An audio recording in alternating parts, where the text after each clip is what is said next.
My name is Zach Kaplan. I'm the CEO of Inventables, an online hardware store for designers. The best entrepreneurs are just curious by nature. When you learn about something unexpected, it expands your understanding of what's possible, and now you can come up with all these new ideas. You're toiling and developing and building, maybe with an eye for the market, or maybe not. Maybe just for the sake of the interest in developing something that you think is important. But then that translation, taking it from something that's maybe more of a hobby or research project into something where people are going to buy it from you, then a whole different set of constraints and considerations come into play. And you start to understand, okay, so what about this technology is interesting to people or will help people? It's very hard to understand what a market is. It's a very abstract concept. And the extent to which you can find one or then 10 or 100 people who see why this is great gives you a chance to change it from something that's more science or technology into a product. A lot of things don't get past that first person or 10th customer or 100th customer because people just aren't able to condense it down into something that's compelling enough.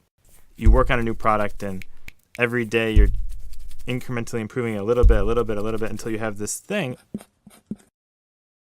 Entrepreneurship is, to some extent, the same kind of process where you're starting a new business with a subtly different take on the way people have done it before. Think about the difference between Southwest Airlines and United or American. They're all three airlines, but Southwest approaches the problem from a different point of view.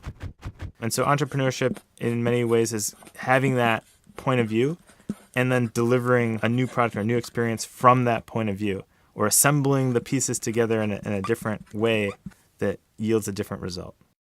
One of my friends talks about how some entrepreneurs are living in the future. They're seeing it a little bit differently or a little bit before the rest of the world and coalescing the ideas so that people can realize, like, wow, that's really interesting. I would love to buy that product or share that experience. So the concept of making a commercial before you make the product, I found to be very interesting because to some extent, it doesn't matter if you have the product or not. What matters is if you have the data on, do people want this thing? Can you communicate what it will be, the promise or the benefit of it to someone before they even have it? And if you can and they respond, then, hey, you got something and you should probably go develop it. Go try it. Test it. If it works, keep going. If it doesn't work, fix it and try something new.